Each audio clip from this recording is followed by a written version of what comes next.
So, James, when you got started, what was the opening that you saw in the market? Well, when we very first started Cognism, the idea was really a fintech idea. I mean, I came from a trading background, and I was an algorithmic trader, and I was really heavily involved in using NLP technologies to trade. And so the idea was really to use that technology base and try and apply it to build a company. Like, it was really as simple as that. The first contract I ever had was with the Financial Times, and they had like an in-house custom project to work on. And so that project was, is very custom. They had a team in the Philippines that was reading the newspapers to look at who was speaking in the articles, and then to reach out to them and sell them the rights to that article. And they wanted to automate that process, and that's really how we began. So at the time I was a trader, and the FT approached me about using their new API for trading, and then I took that access to that API, and then started to look at it for like business ideas. And that's really how we began. And we originally joined a program in Boston called FinTech Sandbox, that was focused on building fintechs. And then we came up with the idea of actually eventually using that to help hedge funds find new sources of funds. And that's how we began. And we eventually found that wasn't a great market. It wasn't a great buyer, and so we pivoted into the sales and marketing space with the same concept. So, tell me more about that pivot to sales intelligence. How did that come about? And how soon did you find success in it? Yeah, so in 2016, I pretty much left my job to go full time on working on Cognism and trying to find, to find a product market fit for the business.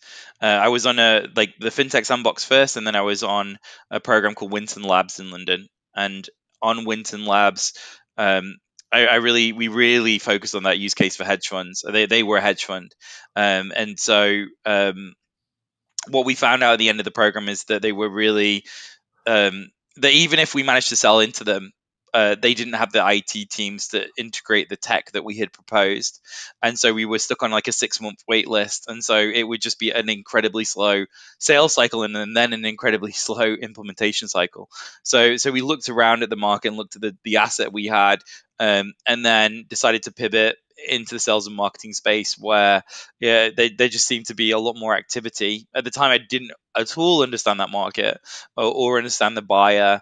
But as soon as we put together an MVP, I'd met a couple of salespeople in terms of getting traction for Cognism, and then that they had helped through conversation for me to identify that would be our best opportunity. And so we rebuilt the entire product around that idea. We had a couple of customers on contracts who were buying our data asset, and that helped to really raise a seed round, and then to build out the prototype, and then to really begin the journey in the right direction. So, if you were, let's say, new to the space and unfamiliar with it, were you also naive in places that sometimes they say that naivete serves you well. You don't know that what you're trying Oh, to do is impossible. yeah, definitely. I'm happy I was naive, because I probably would have, like I think, like, if I had understood the space better, I probably would have seen a lot more competition than I initially saw. I don't know if that would have put me off. Also, just like the lack of knowledge I didn't know how little I knew. I really knew very little about just emails, bounce rates. I really knew zero at the time, and we made some terrible mistakes at the beginning. But like the I think like not knowing and just solving a problem at the time, which is what I was always focused on, is like, what was the next problem? Like, what is the 10 things I had to do that day to edge the business forward, and just checking them off on a list. Like, that approach has helped us to get to where we are today. And just to ignore the fact that at the end of the day, there's a lot of competition in the space, and there has been, and there's companies that have come and gone.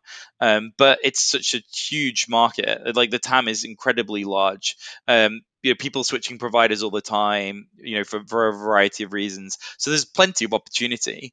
Like the biggest thing has always been the internal structure of the company. Like if we can grow the actual organization, the market's there for us to is always there for us. It's literally been a case of just making sure the sales hires get done, making sure that the tech gets built. It's always internal problems. It's not the market that have been, the limit on our growth. And so, and it's true today. I mean, globally, this market is untouched. The US market is very competitive, but globally, it's really like a very young blue ocean market. And there's and not only that, it's a market that's getting more sophisticated. Even in the US, there's plenty of opportunities in terms of just the evolution, even in the US market. Never mind bringing that evolution into the rest of the world.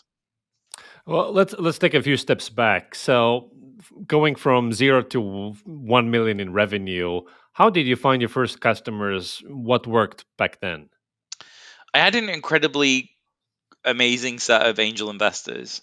And we had one angel investor called Tom James, who's an incredible angel investor. Would recommend him to anybody, everybody.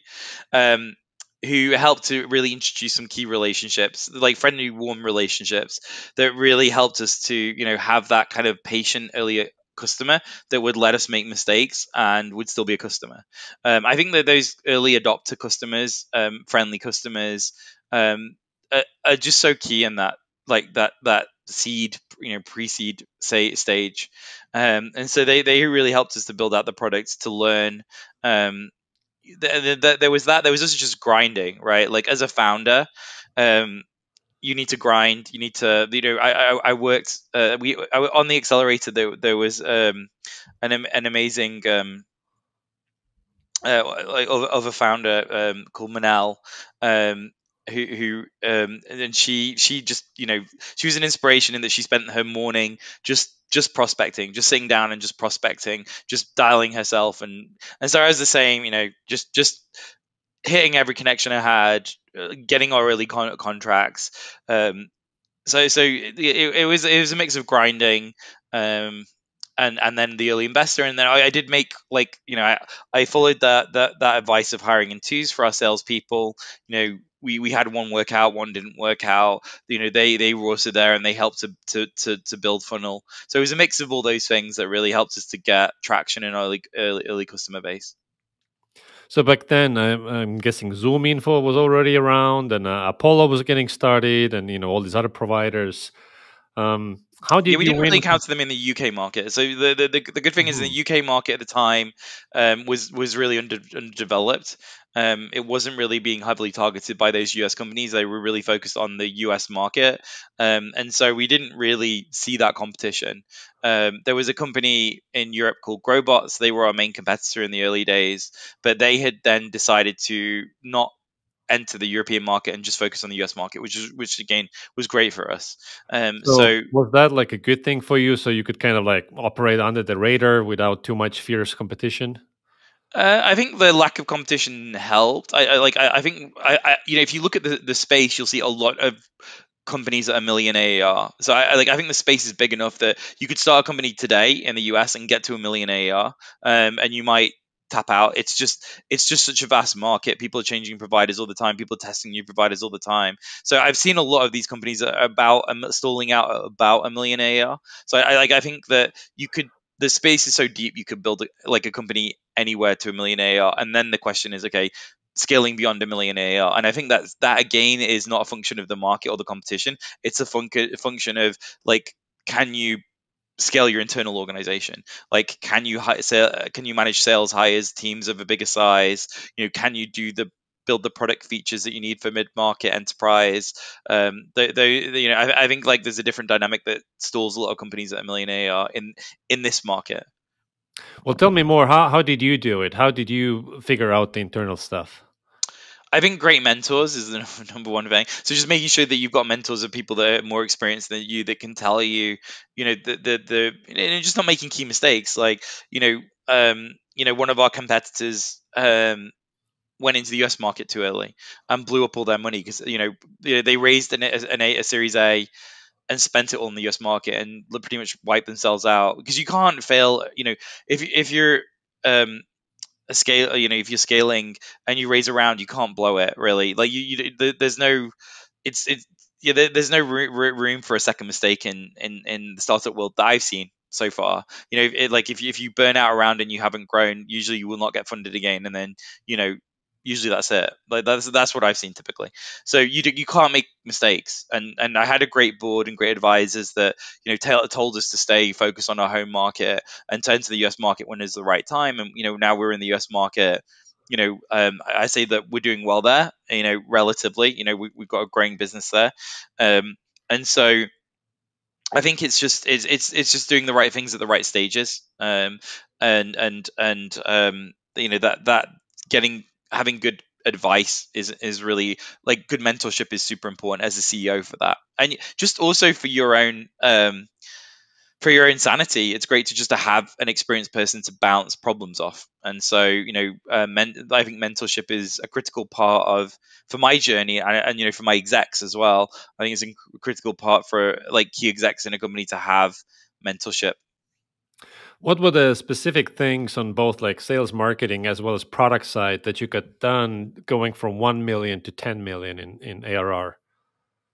From 1 to 10, I would say it was really scaling. I had a model from the early days about like how many salespeople we needed each month to hit certain revenue targets, and it was really always the same for us. It was always, if we had the people hired, then we could make revenue. Like, all of our reps always hit quota. Like, that was just a part of our journey. Like, we have a product that's a need to have products. Like, data is just a need to have for salespeople, and so it was really like the mistakes I've seen other companies make is just not make the sales higher, like just not have a plan for the sales higher. And so just adding sales capacity consistently, it was so fundamental from 1 to 10 million.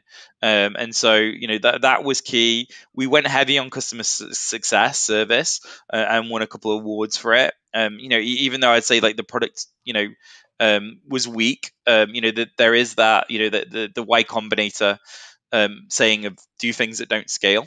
And so um, I overhired. We had a lot of customer. We were heavy in customer success, which again helped us with getting through the battling the issues around products as the product matured in that early stage. So heavy in customer success, and then just having a model for sales capacity, and ensuring that we made the hires that we needed to make every month.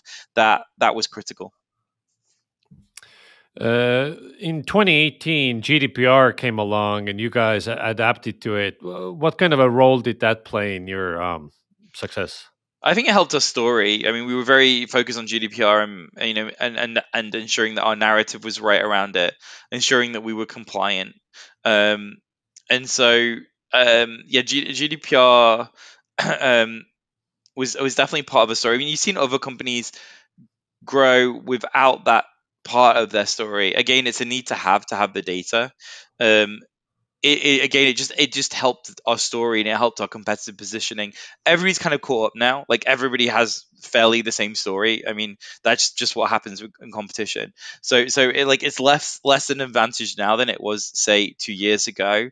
But definitely it gave us an edge for a while. And as a business, right, you just need to keep looking for your edge against the competition. Like, everybody's going to have like a bit of an edge, or develop an edge, but you need to know what your edge is, and then ensure that your messaging and your demos are built around that edge, so that there's a reason that you should have that you should be winning a few deals, because that edge resonates with a certain type of prospect. Yeah, so in B2B software, typically over time, all competitors start looking very similar. Everybody has every feature. They say pretty much the same things, and sameness. There's a lot of sameness. So how are you currently thinking about your competitive edge? Yeah, so our main competitor is ZoomInfo, right? And they're a fantastically run company. They're very successful. Um, and they're a lot bigger than us, right? They're approaching like $1 billion in revenue, right? Whereas we're tiny compared to them. So that's like the thing that what we have to focus. So we have to focus on what's our differentiation to them, right now. For us, it's really contact data, right? We're a contact data provider. The great thing about selling like data is that it's a content game, so we can have content different to them. If we collect differently to them, then and in many cases we sell in alongside them, right? People buy multiple data providers, so that's our kind of like edge, and we need to make sure that we create ways of collecting data that gives us a content difference, and so that's our focus really, to ensure that we that there's a reason for people to buy us alongside Zoom Info, right? So that's our focus. So for that reason, we're aiming to go into countries where Zoom Info has less sales capacity, and to collect data in different methods to the way that Zoom Info collects data, and that should give us an edge in terms of our data. And then in terms of our software offerings and products, again, we're looking to do things differently so that we have an edge and we have a slightly different story. And the and it's very important to understand the narrative of your competitors, understand their approach to sales, and to as much as possible understand their sales materials, and then position against that. I think that's a super important part of running a SaaS business in 2022, because it's very competitive, right? If you're not on top of where your competitors are, then you should assume that they're on top of where you are and how you're messaging, and then they're designing their messaging to counter your arguments and to displace you. So when you're looking at Zoom Info and the way they, their narrative, their positioning, are you doing a specific counter positioning to be like David and Goliath story, or like poking holes into their weaknesses, or what are you doing specifically? Yeah, I'd say specifically, right now, they're really messaging on this operating system, like a sales operating system, a revenue operating system, a marketing operating system, and a recruitment operating system.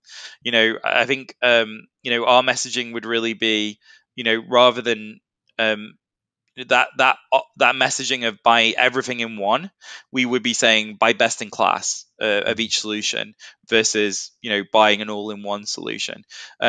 But I think, like, as a sales intelligence platform, we can also go in that we just have a content difference. And if you want to give the best to your sales team, you want to really give them that best pool of data, and not just and not just like one source of data. Like, why wouldn't you want to have the best fill of across from all the providers? If you can afford that, why not? Because it'll give your salespeople the best, most accurate data. And so I think we can approach it from two angles, and then it just really depends on the customer, that where the customer is in terms of what they already have in house.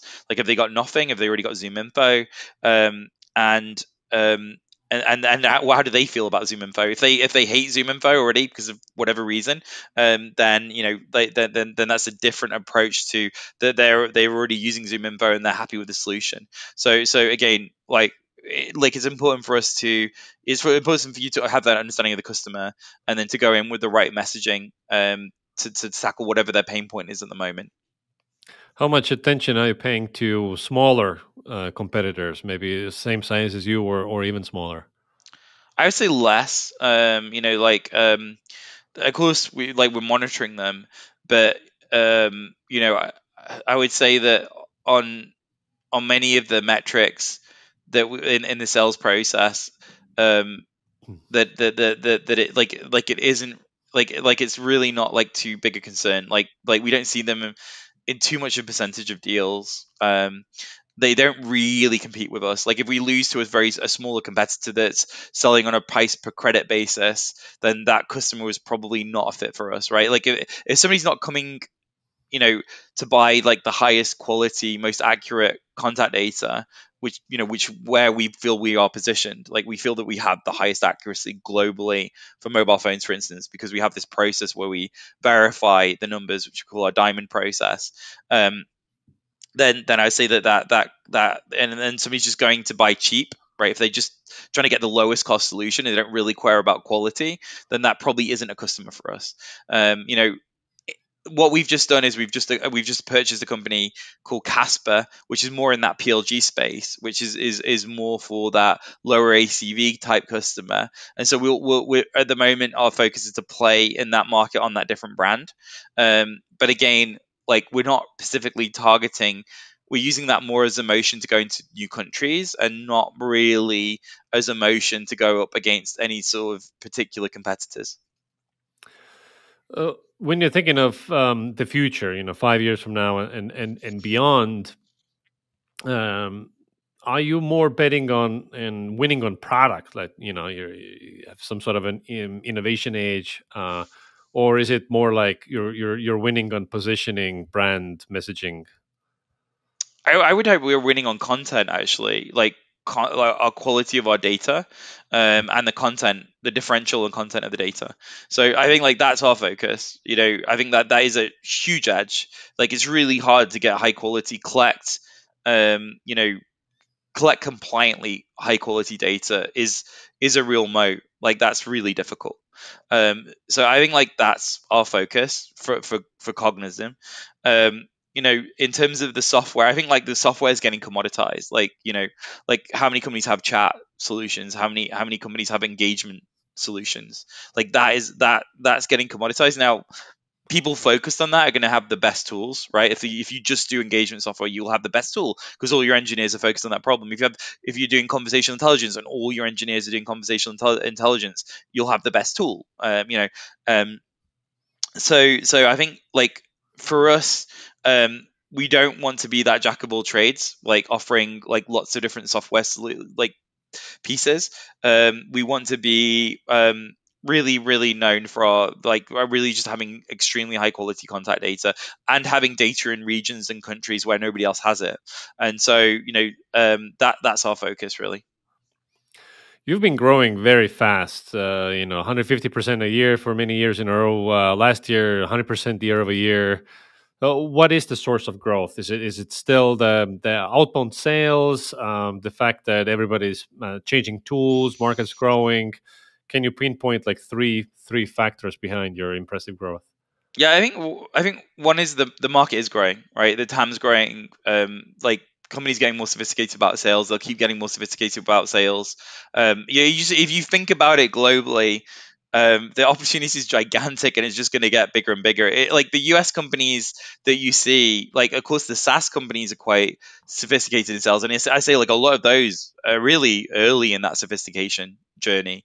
Um, Never mind the companies outside of SaaS, never mind the companies in the rest of the world, right? I think like this market is lagging CRM adoption, and you can look at the CRM market as like where this market should be. Um, like as one proxy, but even there that doesn't tell the full story.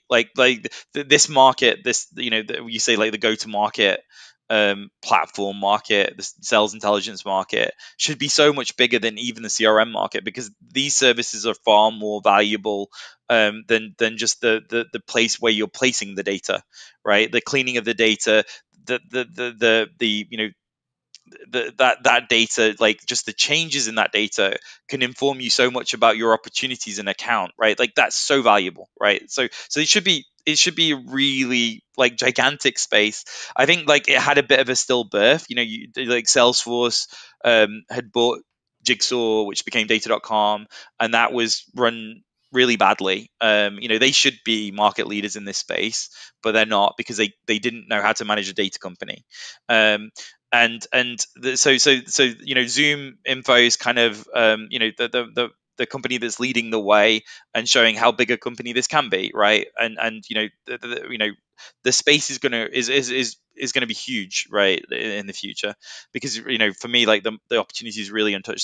So it's the size of the market, which right now is still tiny to where it will be.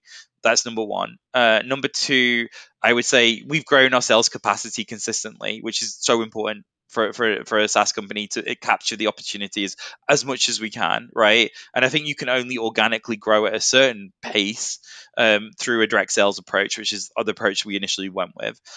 So that's another part of it. And then I would say, like, so those are the two main things. And then three,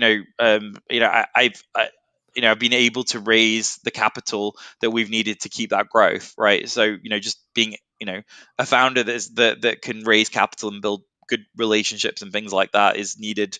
And to make good hires, I think like I think I've been developing as a CEO and had the right mentors that have helped me to capture the opportunity that is there, that's been there. Hmm. So you've been around, so Cognism started 2015, so 7 years you've been at it.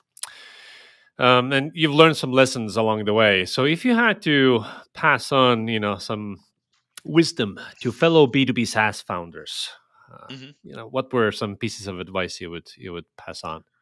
Well, for early stage, I'd say because I'm mentoring a couple of founders right now, and I really enjoy that. Um, One would be stay focused. Like seen founders go all over the place and try and basically build a Bloomberg or a Salesforce like as their startup, right? And do too much with too tiny resources and get nowhere, right? So that that I think that is one mistake is to look at these platforms in the market and try and copy the platform versus a specific point solution. Like if you build a very very good point solution that's better than something that Salesforce or Microsoft offers, then people will want to take that great point solution. And so just focus is really good. You can only message so much, you can only sell so much, you can only build so much at an early stage because you only have so much resource. And so yeah, just focus is a number one thing. Planning, like just again having a plan about like sales capacity development, good financial plans, is super important. Um, so yeah, I say like that, like focus on planning. I like number one. I like the bits of advice that you get of hire in twos at the beginning so that you don't have you don't have reliance on a single individual. Like so many times that saved me of having two people come in at once, so there's a little bit competitive, but also like if a person's bad, you can tell. As a first time founder, um, you have to recognize how clueless you are, right? Like you probably know very little about your market, but you know very little about sales, very little about marketing. You have to recognize that you need to hire that expertise and you need to bring that expertise in as a mentor, mentorship or advisory. Um, like you need to know, you need to really recognize how little you know. That's very helpful.